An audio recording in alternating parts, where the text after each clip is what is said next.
dear students, my today's topic is AC winding part 1. So AC winding means it is an important part of AC machine. So winding means it is a process of making the coils and insertion of coils in the stator or rotor cores of the machines and giving proper insulations and making proper connections for the formation of poles in the machines is actually known as the winding. So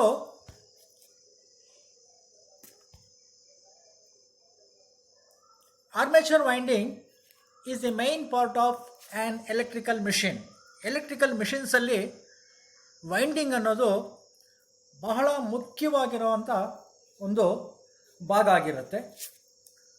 so ಇದನ್ನು ನಾವು ವೈಂಡಿಂಗನ್ನು ಅಥವಾ ಕಾಯಿಲ್ಸನ್ನು place ಮಾಡುವಂಥ ಜಾಗ A C ಮಿಷಿನ್ಸಲ್ಲಿ semi close slots ಅಥವಾ open type slots ಅಂತ ಹೇಳ್ತೀವಿ ನಾವು. ಸೊ ಹಾಗಾಗಿ ಇನ್ನು ಎ ಸಿ ವೈಂಡಿಂಗು ಮತ್ತು ಡಿ ಸಿ ವೈಂಡಿಂಗ್ ವ್ಯತ್ಯಾಸ ನೋಡಿದಾಗ ಎ ಸಿ ವೈಂಡಿಂಗು ಈ ಒಂದು ಸ್ಟೇಟರಲ್ಲಿ ಅಥವಾ fixed part of the machine, A C ಮಿಷಿನ್ಸಲ್ಲಿ ಏನು ಫಿಕ್ಸೆಡ್ ಆಗಿರೋಂಥ ಭಾಗ ಇರುತ್ತೆ ಸ್ಟೇಟರ್ ಕೋರ್ ಅಂತ ನಾವೇನು ಕರಿತೀವಿ, ಸ್ಟೇಟರಲ್ಲಿ ಕಾಯಿಲ್ಸನ್ನು ಪ್ಲೇಸ್ ಮಾಡೋದನ್ನು ಎ ಸಿ ವೈಂಡಿಂಗ್ ಅಂತ ಕರಿತೀವಿ. ಅದೇ ರೋಟರಲ್ಲಿ ನಾವು ಕಾಯಿಲ್ಸನ್ನು ಪ್ಲೇಸ್ ಮಾಡೋದನ್ನು ಡಿ ಸಿ ವೈಂಡಿಂಗ್ ಅಂತ ಕರಿತೀವಿ. ಸೊ ಇಂದಿನ ಲೆಸನ್ನಲ್ಲಿ ನಾವು ಎ ಸಿ ವೈಂಡಿಂಗ್ ಬಗ್ಗೆ ಹಲವಾರು ವಿಚಾರಗಳನ್ನ ತಿಳ್ಕೊಳ್ಳೋಣ.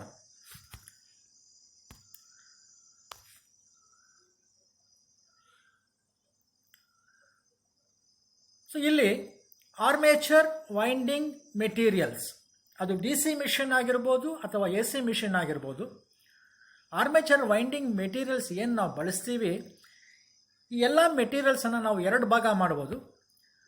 ಸೊ ಒಂದು ಭಾಗ ಬಂದು ಕಂಡಕ್ಟಿಂಗ್ ಮೆಟೀರಿಯಲ್ಸ್, ಕರೆಂಟು ಹರಿಯುವಂಥ ಒಂದು ವಸ್ತುಗಳು ಅಥವಾ ವೈರ್ಸ್ ಅಂತ ಕರಿಬೋದು. ನಂಬರ್ 2 ಇನ್ಸುಲೇಟಿಂಗ್ ಮೆಟೀರಿಯಲ್ಸ್, ಆ ಒಂದು ಕರೆಂಟ್ ಹರಿಯುವಂಥ ದಾರಿಯಲ್ಲಿ ಬೇರೆ ಯಾವುದೇ ರೀತಿ ಶಾರ್ಟ್ ಸರ್ಕ್ಯೂಟ್ಸ್ ಆಗಲಿ ಅಥವಾ ಅರ್ತ್ ಫಾಲ್ಟ್ಸ್ ಆಗಲಿ ಆಗದೇ ಇರೋದಕ್ಕೆ ಕಾಯಿಲ್ ಟು ಕಾಯಿಲ್ ಅಥವಾ ಕಾಯಿಲ್ ಟು ಬಾಡಿ ಉಪಯೋಗಿಸುವಂಥ ಹಲವಾರು ಇನ್ಸುಲೇಟಿಂಗ್ ಮೆಟೀರಿಯಲ್ಸನ್ನು ನಾವು ಇಲ್ಲಿ ಬಳಸಬೇಕಾಗುತ್ತೆ. ಸೊ ಕಂಡಕ್ಟಿಂಗ್ ಮೆಟೀರಿಯಲ್ಸ್ ಅನ್ನು ನಾವು ನೋಡಿದಾಗ in small machines round conductors are used. ಸಣ್ಣ ಮೆಷಿನ್ಸಲ್ಲಿ ಸರ್ಕ್ಯುಲರ್ ಆಗಿರುವಂಥ ಒಂದು ಕಂಡಕ್ಟರ್ಸನ್ನು, ರೌಂಡ್ ಆಗಿರೋ ಕಂಡಕ್ಟರ್ಸನ್ನು ನಾವು ಬಳಸೋದನ್ನು ನಾವು ನೋಡ್ತೀವಿ. ಅದೇ ಫಾರ್ ಲಾರ್ಜ್ ಮಿಷಿನ್ಸ್, ದೊಡ್ಡ ಕೆಪಾಸಿಟಿ ಮೋಟರ್ಸಲ್ಲಿ ನಾವು ಸ್ಟ್ರಿಪ್ ಕಂಡಕ್ಟರ್ಸು ಅಥವಾ ರೆಕ್ಟ್ಯಾಂಗ್ಯುಲರ್ ಕಂಡಕ್ಟರ್ಸ್ ಬಾರ್ಸನ್ನು ಇನ್ಸುಲೇಟ್ ಮಾಡಿರುವಂಥ ಒಂದು ವೈರ್ಸನ್ನು ನಾವು ಕಾಣ್ತೀವಿ. ಇನ್ನು ಸ್ಮಾಲ್ ಮೋಟರ್ಸಲ್ಲಿ ಬಳಸುವಂಥ ಒಂದು ಕಂಡಕ್ಟರ್ಸ್ಗೆ ಇನ್ಸುಲೇಷನ್ ಇರುತ್ತೆ. ಸೊ ವೈರ್ಸ್ ಏನು ಮ್ಯಾನುಫ್ಯಾಕ್ಚರ್ ಮಾಡ್ತಾರೆ ವೈಂಡಿಂಗ್ಗೆ, ಇದೆಲ್ಲ ಕ್ಲಾಸಿಫೈ ಆಗೋದು ಅದರ ಒಂದು ಇನ್ಸುಲೇಷನ್ ಪ್ರಕಾರ. ಸೊ ಇಲ್ಲಿ ಇನ್ಸುಲೇಷನ್ ಯಾವ ರೀತಿ ನಾವು ಬಳಸ್ತೀವಿ ಅದರ ಪ್ರಕಾರ ಇನ್ಸುಲೇಷನ್ ಒಂದು ವೈಂಡಿಂಗ್ ವೈರ್ಸನ್ನು ನಾವು ಕ್ಲಾಸಿಫೈ ಮಾಡ್ಬೋದು. ಸೊ ಅವು ಯಾವುದಪ್ಪ ಅಂತ ಹೇಳಿದ್ರೆ, they are set to be super enamelled copper wire. ಈ ಸೂಪರ್ ಎನಾಮಲ್ಡ್ ಕಾಪರ್ ವೈರ್ ಅನ್ನೋದು ವೈರಿನ ಸುತ್ತಲೂ ಬರುವಂಥ ಒಂದು ಸಿಂಪಲ್ ಆಗಿರುವಂಥ ಒಂದು ಕೋಟಿಂಗ್ ಆಗಿರುತ್ತೆ. ಇದರ ಥಿಕ್ನೆಸ್ ಬಹಳ ಕಡಿಮೆ ಇರುತ್ತೆ. ಸೊ ಹಾಗಾಗಿ ಈ ಒಂದು ವೈರ್ಸನ್ನು ವೈಂಡಿಂಗಲ್ಲಿ ನಾವು ಜಾಸ್ತಿ ಬಳಸೋದನ್ನು ನಾವು ನೋಡ್ತೀವಿ. ಸೊ ಅದಾದ ನಂತರ ಇನ್ನೂ ಹೆಚ್ಚಿನ ಮಟ್ಟದ ಇನ್ಸುಲೇಷನ್ ಬೇಕು ಅಂತ ಹೇಳಿದಾಗ ಅಥವಾ ಒಂದು ವೈರ್ನ ಫ್ಲೆಕ್ಸಿಬಿಲಿಟಿ ಸ್ಟ್ರೆಂತ್ ಜಾಸ್ತಿ ಮಾಡಬೇಕು ಅಂತ ಹೇಳಿದಾಗ we will go for single cotton cover wire. So single rough ಆಗಿರುತ್ತೆ, ಟಫ್ ಆಗಿರುತ್ತೆ, ಇದರ ಒಂದು ಇನ್ಸುಲೇಟಿಂಗ್ ಪ್ರಾಪರ್ಟಿ ಜಾಸ್ತಿ ಇರುತ್ತೆ. ಸೊ ಇದನ್ನು ನಾವು ಬೇಕು ಅಂತ ಹೇಳಿದಾಗ ವೆಲ್ಡಿಂಗ್ ಟ್ರಾನ್ಸ್ಫಾರ್ಮರ್ಸಲ್ಲಿ ಅಥವಾ ಹಲವಾರು ಮೆಷಿನ್ಸಲ್ಲಿ ಹಲವಾರು ಒಂದು ಬಿಸಿ ಜಾಸ್ತಿ ಇರುವಂಥ ಜಾಗದಲ್ಲಿ ನಾವು ಈ ಒಂದು ವೈರ್ಸನ್ನು ನಾವು ಬಳಸಿ ನಾವು ವೈಂಡಿಂಗನ್ನು ಮಾಡ್ಬೋದಾಗಿರುತ್ತೆ. ಇನ್ನು ಡಬಲ್ ಕಾಟನ್ ಕವರ್ ವೈರು ಅದಕ್ಕಿಂತ ಹೆಚ್ಚಿನ ಒಂದು ಇನ್ಸುಲೇಟಿಂಗ್ ಪ್ರಾಪರ್ಟಿ ಮತ್ತು ಒಂದು ಫ್ಲೆಕ್ಸಿಬಿಲಿಟಿ ಬರೋದಕ್ಕೆ ನಾವು ಡಬಲ್ ಕಾಟನ್ ಕವರ್ ವೈರ್ಸನ್ನು ನಾವು ಬಳಸೋದನ್ನು ನಾವು ನೋಡ್ತೀವಿ. ಇನ್ನು single silk covered copper wire ಅಥವಾ ಅಲ್ಯೂಮಿನಿಯಂ ವೈರ್. ಸೊ ಸಿಲ್ಕ್ ಅನ್ನೋದು ಬಹಳ ಗಟ್ಟಿಯಾಗಿರುವಂಥ ವಸ್ತು ಆಗಿರುತ್ತೆ, ಒಳ್ಳೆ ಇನ್ಸುಲೇಟರ್ ಆಗಿರುತ್ತೆ. ಸೊ ಹಾಗಾಗಿ ಇದನ್ನು ಸ್ಟ್ರೆಂತ್ ಜಾಸ್ತಿ ಬೇಕಾಗಿರುವಂಥ ಜಾಗದಲ್ಲಿ ಅಥವಾ ಒಳ್ಳೆ ಇನ್ಸುಲೇಟಿಂಗ್ ಪ್ರಾಪರ್ಟಿ ಬೇಕು ಅನ್ನೋಂಥ ಜಾಗದಲ್ಲಿ ನಾವು ಈ ಒಂದು ಸಿಂಗಲ್ ಸಿಲ್ಕ್ ಕವರ್ಡ್ ವೈರ್ ಅಥವಾ ಡಬಲ್ ಸಿಲ್ಕ್ ಕವರ್ಡ್ ವೈರ್ಸನ್ನು ನಾವು ಬಳಸ್ತಾ ಹೋಗ್ತೀವಿ. ಸೊ ನೆಕ್ಸ್ಟ್ ವೈರ್ಸ್ ಬಂದು ಸಾಮಾನ್ಯವಾಗಿ ಸಬ್ಮರ್ಸಿಬಲ್ ಮೋಟಾರ್ಸ್ ಪ್ರತಿಯೊಬ್ಬರಿಗೂ ಗೊತ್ತಿರುತ್ತೆ. ಸಬ್ಮರ್ಸಿಬಲ್ ಮೋಟಾರ್ಸಲ್ಲಿ ನಾವು ಆರ್ಡಿನರಿ ವೈರ್ಸನ್ನು ಬಳಸೋದಕ್ಕೆ ಸಾಧ್ಯ ಆಗೋದಿಲ್ಲ. ಹಾಗಾಗಿ PVC ಇನ್ಸುಲೇಟೆಡ್ ಕಾಪರ್ ವೈರ್ಸನ್ನು ನಾವು ಸಬ್ಮರ್ಸಿಬಲ್ ಮೋಟಾರ್ಸಲ್ಲಿ ನಾವು ಬಳಸ್ತೀವಿ. ಸೊ ಈ ಒಂದು super enamelled copper wire thickness ಏನಿದೆ, ಮೀಡಿಯಮ್ ಥಿಕ್ನೆಸ್ಸು ಬಹಳ ಕಡಿಮೆ ಥಿಕ್ನೆಸ್ ಇರುವಂಥ ಒಂದು ವೈರ್ಸನ್ನು ನಾವು ಸಾಮಾನ್ಯವಾಗಿ ಎಲ್ಲ ಮೋಟ್ರಸಲ್ಲಿ ನಾವು ಬಳಸ್ತೀವಿ. So this thickness also depends it will provide some more space for the winding wire. ಯಾಕಂದರೆ ನಾವು ವೈರ್ಸನ್ನು ಸುತ್ತುವಂಥ ಸಂದರ್ಭದಲ್ಲಿ ವೈರ್ ಇನ್ಸುಲೇಷನ್ ಏನಾದರೂ ದಪ್ಪ ಇದ್ದರೆ ಇಟ್ ಈಸ್ ನಾಟ್ ಹೆಚ್ಚಿನ ಒಂದು ಟರ್ನ್ಸನ್ನು ನಾವು ಕಾಯಿಲಲ್ಲಿ ಪ್ಲೇಸ್ ಮಾಡೋಕ್ಕೆ ಅಥವಾ ಅಲ್ಲಿ ನಾವು ಅದನ್ನು ಇದು ಮಾಡೋದಕ್ಕೆ ಸಾಧ್ಯ ಆಗೋದಿಲ್ಲ. ಹಾಗಾಗಿ ಥಿಕ್ನೆಸ್ ಕಡಿಮೆ ಇರಬೇಕಾಗುತ್ತೆ. ಕೆಲವು ಮಿಷಿನ್ಸಲ್ಲಿ ನಾವು go for the thicker enamelled insulation ನಾವು ಬಳಸಬೇಕಾಗುತ್ತೆ. ಆ್ಯಂಡ್ PVC ಕವರ್ಡ್ ಇನ್ಸುಲೇಷನ್ ವೈರ್ಸನ್ನು ನಾವು ಸಬ್ಮರ್ಸಿಬಲ್ ಮೋಟರ್ಸಲ್ಲಿ ಬಳಸ್ತೀವಿ. ಸೊ ಎಲ್ಲ ವೈರ್ಸಲ್ಲೂ ನಾವು ಡಿಫ್ರೆಂಟ್ ಸೈಜ್ಗಳಲ್ಲಿ, ಡಿಫ್ರೆಂಟ್ ಗೇಜ್ಗಳಲ್ಲಿ ಅಥವಾ ಡಿಫ್ರೆಂಟ್ ಒಂದು ಗ್ರೇಡ್ಸ್ ಆಫ್ ಇನ್ಸುಲೇಷನ್ನಲ್ಲಿ ನಮಗೆ ಅವೈಲಬಿಲಿಟಿ ಇರುತ್ತೆ. ಬಹಳ ಸಣ್ಣ ಗೇಜಿಂದ ಹಿಡಿದು ಬಹಳ ದೊಡ್ಡ ಒಂದು ವೈರ್ಸು 6 ಗೇಜ್ ಗಂಟ, ಒಂದು 52 ಗೇಜಿಂದ ಹಿಡಿದು 6 ಗೇಜ್ ಗಂಟ ನಮಗೆ ಈ ಒಂದು ವೈಂಡಿಂಗ್ ವೈರ್ಸು ಸಿಗುತ್ತೆ. ಮಿಷಿನ್ಸಲ್ಲಿ, ಕಾಯಿಲ್ಸಲ್ಲಿ, ಜನ್ರೇಟರ್ಸಲ್ಲಿ, ಮೋಟರ್ಸಲ್ಲಿ, ಪ್ರತಿಯೊಂದು ಚೋಕ್ಸಲ್ಲಿ ಅಥವಾ ರಿಲೇಸಲ್ಲಿ ನಾವು ಈ ಒಂದು ವೈಂಡಿಂಗ್ಸನ್ನು ಮಾಡಬೇಕಾಗುತ್ತೆ. ಸೊ ಇಲ್ಲಿ ಕೊಟ್ಟಿರುವಂಥ ಒಂದು ಫಿಗರ್ ಏನಿದೆ, this figure indicates PVC winding wire. ಇದನ್ನು ಸಬ್ಮರ್ಸಿಬಲ್ ಮೋಟರ್ಸಲ್ಲಿ ಬಳಸ್ತಾರೆ. ವೈಟ್ ಕಲರ್ ಇನ್ಸುಲೇಷನ್ ಆಗಿರುತ್ತೆ. ಇದು ಡಬಲ್ ಕಾಟನ್ ಕವರ್ ಅಂತ ಹೇಳ್ತೀವಿ ನಾವು. ಈ ಒಳ್ಳೆ ಇನ್ಸುಲೇಟಿಂಗ್ ಪ್ರಾಪರ್ಟಿ ಇರುತ್ತೆ. ಇದನ್ನು ನಾವು ಬಿಸಿ ತಡೆಯೋದಕ್ಕೆ ಮತ್ತು ಹಾಗೆ ಇದರ ಒಂದು ಹೆಚ್ಚಿನ ಕರೆಂಟನ್ನು ತಡೆಯೋದಕ್ಕೆ ಅಥವಾ ಹೆಚ್ಚಿನ ವೋಲ್ಟೇಜನ್ನು ಕೂಡ ತಡೆಯೋದಕ್ಕೆ ಈ ಡಬಲ್ ಕಾಟನ್ ಕವರ್ ವೈರ್ಸನ್ನು ಬಳಸ್ತೀವಿ. ಇಲ್ಲಿ ಬಳಸಿರುವಂಥದ್ದು transformer super enamelled copper wires ಆಗಿರುತ್ತೆ. ಥಿಕ್ನೆಸ್ ಬಹಳ ಕಡಿಮೆ ಇರುತ್ತೆ. ಇದನ್ನು ಫ್ಯಾನ್ಗಳಲ್ಲಿ ಮತ್ತು ಸಣ್ಣ ಒಂದು ಇನ್ಸ್ಟ್ರೂಮೆಂಟ್ಸಲ್ಲಿ ಬರೋವಂಥ ಒಂದು ಮೋಟರ್ಸಲ್ಲಿ ನಾವು ಈ ಒಂದು ವೈಂಡಿಂಗ್ ವೈರ್ಸನ್ನು ಬಳಸೋದನ್ನು ನಾವು ನೋಡ್ತೀವಿ.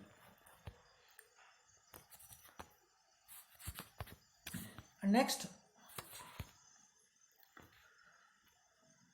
insulating materials should be resistant to moisture to avoid short circuit or earth fault, and type of insulation and thickness depends upon the voltage grading of the machine, and they are. So ಇಲ್ಲಿ ನಿಮಗೆ ಲೆದರೈಟ್ sheet ಇದೆ. ಲೆದರೈಟ್ sheet ಬಹಳಷ್ಟು thickness ಬಹಳ ಕಡಿಮೆ ಇದೆ. 5 meals, 10 meals, 15 mills ಅಂತೆಲ್ಲ ನಿಮಗೆ thickness ಬರುತ್ತೆ. 5 ಮಿಲ್ಸು ಭಾಳ ಸಣ್ಣದಾಗಿರುವಂಥ ಮೋಟ್ರಸಲ್ಲಿ, ಚಿಕ್ಕ ಸ್ಪೇಸ್ ಕಡಿಮೆ ಇರುವಂಥ ಮೋಟ್ರಸಲ್ಲಿ ಅಥವಾ ವೋಲ್ಟೇಜ್ ಗ್ರೇಡ್ ಕಡಿಮೆ ಇರುವಂಥ ಒಂದು ಮಿಷಿನ್ಸಲ್ಲಿ ನಾವು ಬಳಸ್ತೀವಿ. 10 ಮಿಲ್ಸು, 15 ಮಿಲ್ಸು. ಮಿಲ್ಸ್ ಜಾಸ್ತಿ ಆದಷ್ಟು ಅದ್ರ ಥಿಕ್ನೆಸ್ ಜಾಸ್ತಿ ಆಗ್ತಾ ಹೋಗುತ್ತೆ. 1 mil is equals to 1 inch divide by 1000. 1 ಇಂಚನ್ನು 1000 ಭಾಗ ಮಾಡಿದಾಗ ಬರೋವಂಥ ಒಂದು ಪಾರ್ಟನ್ನು 1 ಮಿಲ್ ಅಂತ ಕರಿತೀವಿ. ಹಾಗಾಗಿ ಇದು ನಮಗೆ ಮೀಟ್ರ್ಸಲ್ಲಿ ಸಿಗುತ್ತೆ.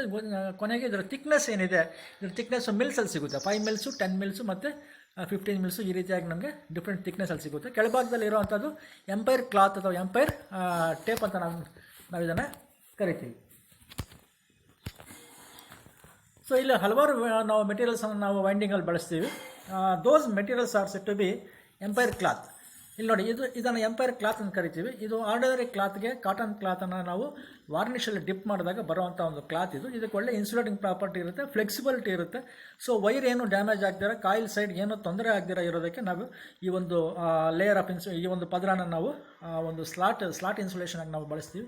ಈ ಒಂದು ಪೇಪರ್ ಕೂಡ ಸ್ಲಾಟ್ ಇನ್ಸುಲೇಷನ್ ಆಗಿ ಬಳಸ್ತೀವಿ ನಾವು.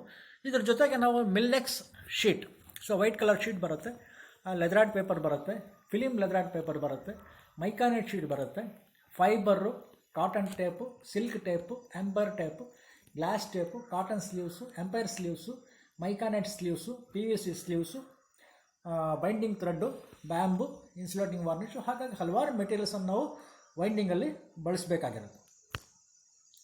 ಸೊ ಇಲ್ಲಿ ಫಿಗರಲ್ಲಿ ಕೊಟ್ಟಿರುವಂಥ ಹಲವಾರು ವೈಂಡಿಂಗ್ ಮೆಟೀರಿಯಲ್ಸನ್ನು ನಾವು ಇಲ್ಲಿ ಕಾಣ್ಬೋದು. ಇದನ್ನು ನಾವು ಮಿಲ್ನೆಕ್ಸ್ ಶೀಟ್ ಅಂತ ಕರಿತೀವಿ. ಇದು ಥಿಕ್ನೆಸ್ 5 ಮಿಲ್ಸು, 10 ಮಿಲ್ಸು, 15 ಮಿಲ್ಸಲ್ಲಿ ಬರುತ್ತೆ. ಇದನ್ನು ತೂಕದ ಲೆಕ್ಕದಲ್ಲಿ ಕೊಡ್ತಾರೆ, ಹಾಗೆ ಮೀಟ್ರ್ ಲೆಕ್ಕದಲ್ಲಿ ಕೂಡ ಕೊಡ್ತಾರೆ. ಸೊ ಇಲ್ಲಿ ಇರುವಂಥದ್ದು ಹಲವಾರು ರೀತಿಯ ಇನ್ಸುಲೇಟಿಂಗ್ ಪೇಪರ್ಸ್ ಆಗಿರುತ್ತೆ. ಇದು ಮಿಲ್ನೆಕ್ಸ್ ಶೀಟು ಮತ್ತು ಬೇರೆ ಬೇರೆ ಒಂದು ಲೆದರಾಯ್ಡ್ ಶೀಟು ಎಲ್ಲ ಇದೆ ಇಲ್ಲಿ. ಸೊ ಹಾಗಾಗಿ ಒಂದು ವೈಂಡಿಂಗ್ ವೈರ್ಸ್ ಕೂಡ ನಾವಿಲ್ಲಿ ಬಳಸೋದು ನೋಡ್ತೀವಿ. ಇದನ್ನು ನಾವು ಲೆದರಾಯ್ಡ್ ಶೀಟ್ ಅಂತ ಕರಿತೀವಿ. ಇದೆಲ್ಲ ಸ್ಲೀವ್ಸ್ ಆಗಿರುತ್ತೆ. ಸ್ಲೀವ್ಸು ಒಂದು ಕನೆಕ್ಷನ್ಸನ್ನು ನಾವು ಮಾಡಿ ಆಮೇಲೆ ಆ ಜಾಯಿಂಟ್ಸನ್ನು ಮೇಲೆ ಕವರ್ ಮಾಡೋದಕ್ಕೆ ನಾವು ಎಂಡ್ಸನ್ನು ಕನೆಕ್ಷನ್ ಮಾಡೋದಕ್ಕೆ ಸ್ಲೀವ್ಸನ್ನು ಕನೆಕ್ಟ್ ಮಾಡ್ತೀವಿ. ಸೊ ಹಾಗಾಗಿ ಡಿಫ್ರೆಂಟ್ ಪೇಪರ್ಸ್ ಎಲ್ಲ ಬರುತ್ತೆ. ಡಿಫ್ರೆಂಟ್ ಒಂದು ಸ್ಲಾಟ್ ಇನ್ಸುಲೇಷನ್ಗೆ ಅಥವಾ ಒಂದು ಕಾಯಿಲ್ ಟು ಕಾಯಿಲ್ ಇನ್ಸುಲೇಷನ್ಗೆ ನಾವು ಈ ಒಂದು ಶೀಟ್ಸನ್ನು, ಪೇಪರ್ಸನ್ನು ಮತ್ತು ಟೇಪ್ಸು ಥ್ರೆಡ್ಸನ್ನು ನಾವು ವೈಂಡಿಂಗಲ್ಲಿ ಬಳಸ್ತೀವಿ. So dear students,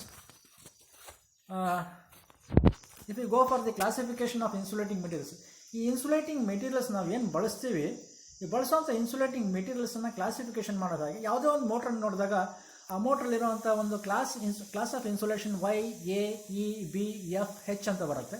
so Y ಅನ್ನೋಂಥ ಮೆಟೀರಿಯಲ್ಸು 90 ಡಿಗ್ರಿ ಟೆಂಪ್ರೇಚರ್ ಗಂಟ ವಿಸ್ಟ್ಯಾಂಡ್ ಆಗುತ್ತೆ. ಅದು cotton tape, cotton, silk, paper without impregnation, without oil dipping. So ಇದನ್ನು ನಾವು 90 ಡಿಗ್ರಿ ಟೆಂಪ್ರೇಚರನ್ನು ನಾವು Y classification, Y class insulation ಅಂತ ಕರಿತೀವಿ. ಎ ಕ್ಲಾಸ್ ಇನ್ಸುಲೇಷನ್ ಬಂದು 105 ಡಿಗ್ರಿ ಸೆಂಟಿಗ್ರೇಡ್ಗಂತ ಟೆಂಪ್ರೇಚರ್ನ ತಡೆಯುತ್ತೆ. ಅದು ಇಂಪ್ರಿಗ್ನೇಟೆಡ್ ಕಾಟನ್, ಸಿಲ್ಕ್, ಪೇಪರ್ ಆಗಿರುತ್ತೆ, ಅಥವಾ ಆಯಿಲಲ್ಲಿ ಡಿಪ್ ಮಾಡಿರುವಂಥ ಕಾಟನ್ನು, ಸಿಲ್ಕು ಅಥವಾ ಪೇಪರ್ ಆಗಿರುತ್ತೆ. ಸೊ ನೆಕ್ಸ್ಟ್ ಕ್ಲಾಸಿಫಿಕೇಷನ್ ಬಂದು ಕ್ಲಾಸ್ ಇ ಇನ್ಸುಲೇಷನ್ ಅಂತ. ಈ ಕ್ಲಾಸ್ ಇ ಇನ್ಸುಲೇಷನ್ ಬಂದು 120 ಡಿಗ್ರಿ ಸೆಂಟಿಗ್ರೇಡ್ ಟೆಂಪ್ರೇಚರ್ ತಡೆಯುತ್ತೆ. ಇದನ್ನು ನಾವು ನೋಡಿದಾಗ ಇದು leatheroid paper, empire paper, empire cloth, fibre ಆಗಿರುತ್ತೆ. ಕ್ಲಾಸ್ ಬಿ ಇನ್ಸುಲೇಷನ್ ಬಂದು 130 ಡಿಗ್ರಿ ಸೆಂಟಿಗ್ರೇಡ್ ಟೆಂಪ್ರೇಚರ್ ತಡೆಯುತ್ತೆ. ಸೊ ಇದನ್ನು ನಾವು ಮೈಕಾ, ಗ್ಲಾಸ್, ಫೈಬರ್, ಆಸ್ಬೆಸ್ಟಾಸ್ ಅಂತ ನಾವು ಹೇಳ್ಬೋದು. ಸೊ ಇನ್ನು ಕ್ಲಾಸ್ ಎಫ್ ಇನ್ಸುಲೇಟಿಂಗ್ ಮೆಟೀರಿಯಲ್ಸ್ ಬಂದು 155 ಡಿಗ್ರಿ ಟೆಂಪ್ರೇಚರ್ ತಡೆಯುತ್ತೆ. So this insulation of this class consist materials of a better quality than ಬಿಗಿಂತ ಚೆನ್ನಾಗಿರುವಂಥ ಒಂದು ಇನ್ಸುಲೇಷನ್ ಆಗಿರುತ್ತೆ. ಗ್ಲಾಸು, ಫೈಬರು, ಮೈಕಾ, ಆಸ್ಬೆಸ್ಟಾಸು ಇವೆಲ್ಲ ಒಳ್ಳೆ ಇನ್ಸುಲೇಟಿಂಗ್ ಮೆಟೀರಿಯಲ್ಸ್ ಆಗಿರುತ್ತೆ. ಈ ಮೆಟೀರಿಯಲ್ಸು ನಮಗೆ 155 ಡಿಗ್ರಿ ಸೆಂಟಿಗ್ರೇಡ್ ಗಂಟೆ ಟೆಂಪ್ರೇಚರ್ನ ತಡೆಯುತ್ತೆ. ಅದು ಬಿಟ್ಟರೆ ಇನ್ನು ಅದಕ್ಕಿಂತ ಹೆಚ್ಚಿನ ಒಂದು ಟೆಂಪ್ರೇಚರ್ ತಡೆಯುವಂಥ ಒಂದು ಹೆಚ್ ಕ್ಲಾಸ್ ಇನ್ಸುಲೇಷನ್ ಮೆಟೀರಿಯಲ್ಸ್ ಅಂತ ಕರಿತೀವಿ ನಾವು. ಇದನ್ನು silicon, elastomer and combinations of materials such as mica, glass, fibre, glass cloth ಇರ್ಬೋದು, ಅಥವಾ ಮೈಕಾ ಕ್ಲಾತ್ ಇರ್ಬೋದು, ಅಥವಾ ಮೈಕಾ ನೆಟ್ ಕ್ಲಾತ್ ಇರ್ಬೋದು. ಸೊ ಇವೆಲ್ಲ ನಾವು ಆಸ್ಬೆಸ್ಟಾಸು ಇದೆಲ್ಲ ಕ್ಲಾಸ್ ಹೆಚ್ಚಲ್ಲಿ ಬರುತ್ತೆ. ಈ ಒಂದು ಮೆಟೀರಿಯಲ್ಸನ್ನು ನಾವು ವೈಂಡಿಂಗಲ್ಲಿ ಬಳಸಿದಾಗ ಆ ಒಂದು winding insulating property 180 degree temperature ಕೂಡ ಅದು ತಡೆಯುವಂಥದ್ದಾಗಿರುತ್ತೆ. ಹಾಗಾಗಿ ಕ್ಲಾಸಿಫಿಕೇಷನ್ ಆಫ್ ಇನ್ಸುಲೇಷನ್ ನಾವು ಈ ರೀತಿ ನಾವು Y, A, E, B, F, H ಅಂತ ನಾವು ಮಾಡ್ತೀವಿ. So dear students, so far I have given some information regarding the materials used in the winding. In this video also you can observe ಸ್ವಲ್ಪ ನಿಮಗೆ ಕೆಲವೊಂದು ವಿಚಾರಗಳು ನಿಮಗೆ ಇಲ್ಲಿ ತಿಳಿಯುತ್ತೆ. Please observe the video. Dear students, ನಾವು ಮೋಟ್ರ್ ವೈಂಡಿಂಗ್ ಬಗ್ಗೆ ತಿಳ್ಕೊಳ್ತಾ ಇದ್ದೀವಿ. ಸೊ ಮೋಟ್ರ್ ವೈಂಡಿಂಗಲ್ಲಿ ನಾವು ಬಳಸುವಂಥ ಹಲವಾರು ಕನ್ಸ್ಯೂಮಬಲ್ ವಸ್ತುಗಳನ್ನ ನಾವು ನೋಡಿದಾಗ, ಸೊ ಇಲ್ಲಿ ನಮಗೆ ಹಲವಾರು ವಸ್ತುಗಳು ಕಾಣ್ತಾ ಇದೆ. ಇಲ್ಲಿ ಹಲವಾರು ಟೂಲ್ಸು ಕಾಣ್ತಾ ಇದೆ, ಹಾಗೂ ಹಲವಾರು ಪೇಪರ್ಗಳು ಮತ್ತು ಸ್ಲೀವ್ಸು ಇದೆಲ್ಲ ನಿಮಗೆ ಕಾಣ್ತಾ ಇದೆ. ಸೊ ವೈಂಡಿಂಗ್ ಮಾಡಬೇಕು ಅಂತ ಹೇಳಿದಾಗ ನಾವು ಕಂಪಲ್ಸರಿಯಾಗಿ ಈ ಒಂದು ವಸ್ತುಗಳನ್ನ ನಾವು ಮೋಟ್ರ್ ವೈಂಡಿಂಗಲ್ಲಿ ನಾವು ಬಳಸ್ತೀವಿ. ಈ ಒಂದು ಮೋಟ್ರ್ ವೈಂಡಿಂಗಲ್ಲಿ ನಾವು ಬಳಸುವಂಥ ವಸ್ತುಗಳ ಬಗ್ಗೆ ನಾವು ಇವಾಗ ತಿಳ್ಕೊಂಡಿದ್ದೀವಿ. ಸೊ ವೈಂಡಿಂಗಲ್ಲಿ ಇನ್ಸುಲೇಷನ್ ಪೇಪರ್ ಅನ್ನೋವಂಥದ್ದು ಬಹಳ ಮುಖ್ಯವಾಗಿ ನಾವು ಬಳಸ್ತೀವಿ. ಹಲವಾರು ರೀತಿ ಇನ್ಸುಲೇಷನ್ ಪೇಪರ್ಸ್ ಬರುತ್ತೆ ನಮಗೆ. ಸೊ ಇನ್ಸುಲೇಷನ್ ಪೇಪರ್ ಬಳಸುವಂಥ ಉದ್ದೇಶ ಏನು ಅಂತ ಹೇಳಿದ್ರೆ, ಯಾವುದೇ ಕಾರಣಕ್ಕೆ ಅದು ಕಾಯಿಲ್ಸು ಗ್ರೌಂಡ್ ಆಗಬಾರ್ದು ಅಥವಾ ಅರ್ಥ ಆಗಬಾರ್ದು. ಸೊ ಒಂದನ್ನು ಲೆದರ್ಡ್ ಪೇಪರ್ ಅಂತ ಕರಿತೀವಿ, ಒಂದು PVC ಇನ್ಸುಲೇಷನ್ ಅಂತ ಕರಿತೀವಿ. ಬೇರೆ ಬೇರೆ ಮೋಟ್ರಿಗೆ ನಾವು ಈ ಒಂದು PVC ಇನ್ಸುಲೇಷನ್ಸನ್ನು ನಾವು PVC ಇನ್ಸುಲೇಷನ್ ಅಥವಾ ಲೆದರ್ಡ್ ಶೀಟ್ ಇನ್ಸುಲೇಷನ್ಸನ್ನು ಬಳಸ್ತಾ ಹೋಗ್ತೀವಿ. ಬೇರೆ ಬೇರೆ ಜಾಗದಲ್ಲಿ ಬೇರೆ ಬೇರೆ ಮೋಟ್ರಸ್ಗೆ ನಾವು ಈ ಒಂದು ಇನ್ಸುಲೇಟಿಂಗ್ ಪೇಪರ್ಸನ್ನು ನಾವು ಬಳಸ್ತಾ ಹೋಗ್ತೀವಿ. ಈ ಪೇಪರ್ಸನ್ನು ಬಳಸುವಂಥ ಉದ್ದೇಶ ಕಾಯಿಲ್ಸನ್ನು ಪ್ಲೇಸ್ ಮಾಡುವಂಥದ್ದು. ಹಾಗೂ ಇದನ್ನು ನಾವು ಇನ್ಸುಲೇಷನ್ ಸ್ಲೀವ್ಸ್ ಅಂತ ಕರಿತೀವಿ. ಇನ್ಸುಲೇಷನ್ ಸ್ಲೀವ್ಸು ಕಾಟನಲ್ಲಿ ಬರುತ್ತೆ, ಎಂಪೈರ್ ಕ್ಲಾತಲ್ಲಿ ಬರುತ್ತೆ, ಮತ್ತು ಗ್ಲಾಸ್ ಸ್ಲೀವ್ಸ್ ಅಂತ ಬರುತ್ತೆ. ಸೊ ಡಿಪೆಂಡಿಂಗ್ ಅಪಾನ್ ದಿ ನಾವು ಯಾವ ಜಾಗದಲ್ಲಿ ನಾವು ಅದನ್ನು ಬಳಸ್ತೀವಿ ಅದ್ರ ಬಗ್ಗೆ ನಾವೇನು ಮಾಡ್ತೀವಿ ಅಂತ ಹೇಳಿದ್ರೆ, ಈ ಒಂದು ಸ್ಲೀವ್ಸನ್ನು ನಾವು ಆಯಾ ಜಾಗದಲ್ಲಿ ಸ್ಲೀವ್ಸನ್ನು ಬಳಸ್ತೀವಿ. ಸ್ಲೀವ್ಸು 1 mm ಇಂದ ಹಿಡಿದು 6 mm ಗಂಟೆ ನಮಗೆ ಸೈಜಲ್ಲಿ ನಮಗೆ ಸಿಗುತ್ತೆ. ಸೊ ಇದು ಕಾಟನ್ನಲ್ಲಿ ಬರುತ್ತೆ, ಎಂಪೈರಲ್ಲಿ ಬರುತ್ತೆ, ಗ್ಲಾಸ್ ಸ್ಲೀವ್ ಅಂತ ಬರುತ್ತೆ. ಸೊ ಹಾಗಾಗಿ ಡಿಫ್ರೆಂಟ್ ವೈಂಡಿಂಗನ್ನು ಮಾಡುವಂಥ ಸಂದರ್ಭದಲ್ಲಿ ಕನೆಕ್ಷನ್ಸನ್ನು ಕೊಡಬೇಕು ಅಂತ ಹೇಳಿದಾಗ, ಎಂಡ್ಸನ್ನು ನಾವು ಜಾಯಿನ್ ಮಾಡಬೇಕು ಅಂತ ಹೇಳಿದಾಗ ಈ ಒಂದು ಸ್ಲೀವ್ಸನ್ನು ಕಂಪಲ್ಸರಿ ಬಳಸ್ತೀವಿ. ಅದಾದ ನಂತರ ನಮಗೆ ವೈಂಡಿಂಗ್ ವೈರ್ಸು ನಾವು ನೋಡ್ತಾ ಇದ್ದೀವಿ, ಇದು ಸೂಪರ್ ಎನಾಮಲ್ಡ್ ಕಾಪರ್ ವೈರ್ಸ್ ಅಂತ ಇಲ್ಲಿ ಏನು ತೋರಿಸ್ತಾ ಇದ್ದೀವಿ. ಈ ಒಂದು wire super enamelled copper wire ಅಂತ ಹೇಳ್ತೀವಿ. ಸಣ್ಣ ಸಣ್ಣ ಮೋಟರ್ಸ್ಗೆ ಅಥವಾ ಒಂದು ಸ್ಮಾಲ್ ಮೋಟರ್ಸ್ಗೆ ನಾವು ಈ ಒಂದು ವೈರ್ಸನ್ನು ನಾವು ಬಳಸ್ತಾ ಹೋಗ್ತೀವಿ. ಇದರಲ್ಲಿ ಹಲವಾರು ಗೇಜ್ಗಳು ಬರುತ್ತೆ ನಮಗೆ. ಸೊ ಕಲರ್ಸ್ ಕೂಡ ನೀವು ನೋಡ್ತಾ ಇರ್ಬೋದು. ಮೇಲ್ಭಾಗದಲ್ಲಿ ಈ ಬಣ್ಣ ಬರೋದಕ್ಕೆ ಕಾರಣ ಏನು ಅಂತ ಹೇಳಿದ್ರೆ ಅದರ ಒಂದು ಇನ್ಸುಲೇಟಿಂಗ್ ಒಂದು ಕೋಟಿಂಗ್ ಅಂತ ನಾವು ಅದನ್ನು ಕರಿಬೋದು. ಇದನ್ನು ಸೂಪರ್ ಎನಾಮಲ್ಡ್ ಕಾಪರ್ ವೈರ್ಸು ಅಂತ ನಾವು ಇದನ್ನು ಕರಿತೀವಿ. ಸಾಮಾನ್ಯವಾಗಿ ಎಲ್ಲ ಒಂದು ಮೋಟರ್ಸು ನಾವು ಯೂಸ್ ಮಾಡೋದು ಸೂಪರ್ ಎನಾಮಲ್ಡ್ ಕಾಪರ್ ವೈರು. ಜೊತೆಗೆ ಇಲ್ಲಿ ತೋರಿಸ್ತಾ ಇರೋಂಥ ಇನ್ನೊಂದು ವೈರ್ ಏನಿದೆ ದಪ್ಪದಾಗಿರುವಂಥ ಒಂದು ವೈರ್ ನಮಗೆ ಕಾಣ್ತಾ ಇದೆ. ಇದನ್ನು ಕೂಡ ನಾವು ಕೆಲವು ಮೋಟರ್ಸಲ್ಲಿ ಟ್ರಾನ್ಸ್ಫಾರ್ಮರ್ಸಲ್ಲಿ ಬಳಸ್ತೀವಿ. ಇಲ್ಲಿ ಇನ್ನೊಂದು ತೋರಿಸ್ತಾ ಇರೋದು ಏನಪ್ಪ ಅಂತ ಹೇಳಿದ್ರೆ ಇಲ್ಲಿ ಒಂದು ವಾರ್ನಿಷ್. ಈ ಒಂದು ವಾರ್ನಿಷು ವೈಂಡಿಂಗ್ ಎಲ್ಲ ಆದಮೇಲೆ ನಾವು ಈ ವಾರ್ನಿಷನ್ನು ಹಾಕಿ ಮೋಟರ್ ಒಂದು ಇನ್ಸುಲೇಟಿಂಗ್ ಪ್ರಾಪರ್ಟಿ ಜಾಸ್ತಿ ಮಾಡ್ತೀವಿ. ಜೊತೆಗೆ ಕಾಟನ್ ಥ್ರೆಡ್ ಅಂತ ನಾವೇನು ಬಳಸ್ತಾ ಇದ್ದೀವಿ, ಕಾಟನ್ ಥ್ರೆಡ್ ಕೂಡ ನಾವು ಇಲ್ಲಿ ಬಳಸಬೇಕಾಗುತ್ತೆ. ಅಥವಾ ಕಾಟನ್ ಟೇಪನ್ನು ಬಳಸ್ತೀವಿ ನಾವು. ಸೊ ಕಾಟನ್ ಥ್ರೆಡ್ಡು ಇಲ್ಲಿ ನಾವು ಬಳಸುವಂಥ ಉದ್ದೇಶ ಏನು ಅಂತ ಹೇಳಿದ್ರೆ ಕಾಯಿಲ್ಸನ್ನು ನಾವು ಕಟ್ಟೋದಕ್ಕೆ. ಕಾಯಿಲ್ಸನ್ನು ಕಟ್ಟಿದಾಗ ಏನಾಗುತ್ತೆ ಅಂತ ಹೇಳಿದ್ರೆ ಮೋಟರ್ ಕೆಲಸ ಮಾಡುವಂಥ ಸಂದರ್ಭದಲ್ಲಿ ಯಾವುದೇ ಕಾರಣಕ್ಕೂ ಕಾಯಿಲ್ ಸೈಡ್ಸು ಯಾವುದೇ ಕಾರಣಕ್ಕೆ ಬೇರೆ ಕಡೆ ಆಚೆಗಡೆ ಬರೋದ್ರಲ್ಲಿ. ಜೊತೆಗೆ ಇಲ್ಲಿ ತೋರಿಸ್ತಾರಂಥ ಒಂದು ಕಟರ್ ಏನಿದೆ ಇದನ್ನು ಅಡ್ಜಸ್ಟಬಲ್ ಕಟರ್ ಅಂತ ಹೇಳ್ತೀವಿ ನಾವು. ಈ ಅಡ್ಜಸ್ಟಬಲ್ ಕಟರ್ ನಾವು ಬಳಸೋ ಉದ್ದೇಶ ನಾವು ವೈರ್ಸನ್ನು ರಿಮೂವ್ ಮಾಡಬೇಕು ಅಂತ ಹೇಳಿದ್ರೆ ವೈರ್ಸನ್ನು ನಾವು ಕಟ್ ಮಾಡಬೇಕು ಅಂತ ಹೇಳಿದಾಗ ನಾವು ಇದನ್ನು ಬಳಸ್ತೀವಿ.